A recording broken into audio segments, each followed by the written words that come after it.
The Story of Three Little Pigs.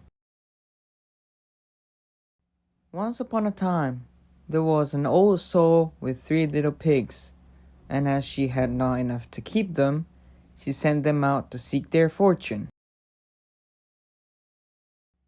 The first that went off met a man with a bundle of straw, and said to him, "Please, man, give me that straw to build me a house," which the man did, and the little pig built a house with it. Presently came along a wolf, and knocked at the door and said, little pig, let me come in." To which the pig answered, "No, no, by the hair of my chinny, chin. "Then I'll huff and puff, and I'll blow your house in," said the wolf. So he huffed and puffed, and he blew his house in, and ate the little pig. The second pig met a man with a bundle of furs, and said, "Please, man, give me that furs to build a house," which the man did, and the pig built his house. Then along came the wolf and said, little pig, let me come in." "No, no, by the hair of my chinny, chin. Then I'll huff and puff, and I'll blow your house in." So he huffed and puffed, and he puffed and huffed, and at last he blew the house down, and ate up the second little pig. The third little pig met a man with a load of bricks, and said, "Please, man, give me those bricks to build a house with." So the man gave him the bricks, and he built his house with them. So the wolf came, as he did to the other little pigs, and said, little pig, let me come in."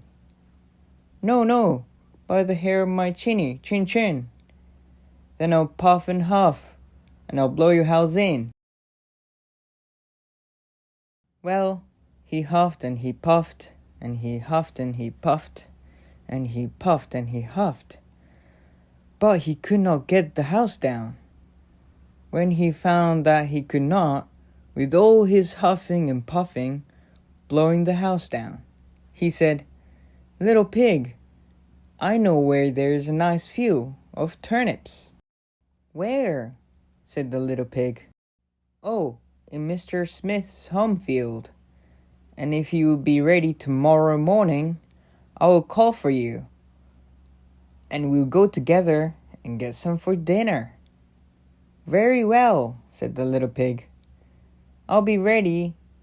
What time do you mean to go?" "Oh, at 6 o'clock.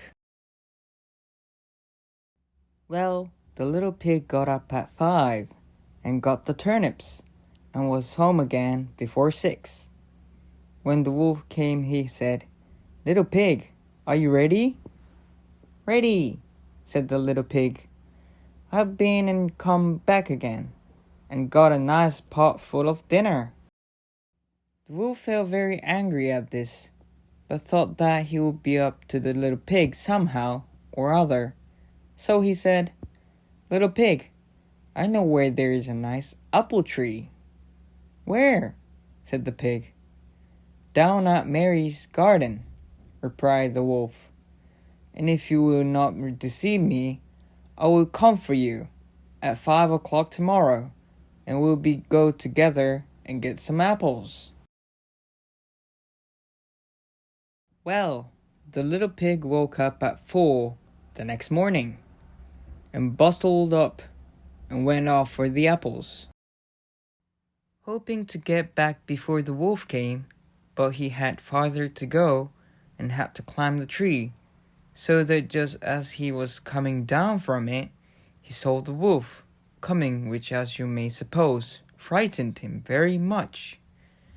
When the wolf came up, he said, "Little pig, what? Are you here before me? Are they nice apples?" "Yes, very," said the little pig. "I'll throw you down one."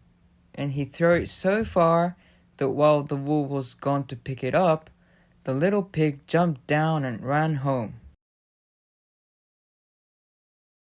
The next day, the wolf came again and said to the little pig, "Little pig, there's a fair in the town this afternoon. Will you go?" "Oh, yes," said the pig. "I will go. What time should you be ready?" "At 3," said the wolf.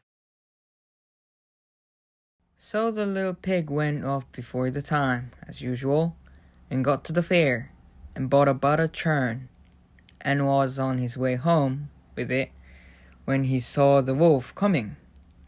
Then he could not tell what to do, so he got into the churn to hide, and in doing so turned it around, and it began to roll, and rolled down the hill with the pig inside it, which frightened the wolf so much that he ran home without going to the fair.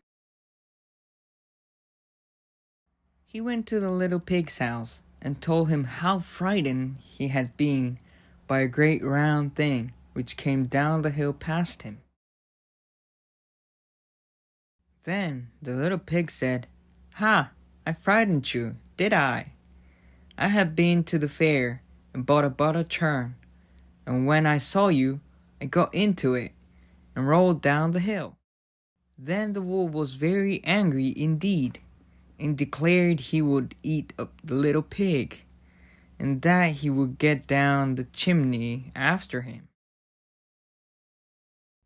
When the little pig saw what he was about, he hung on the pot full of water, made up a blazing fire, and just as the wolf was coming down, took off the cover of the pot, and in fell the wolf.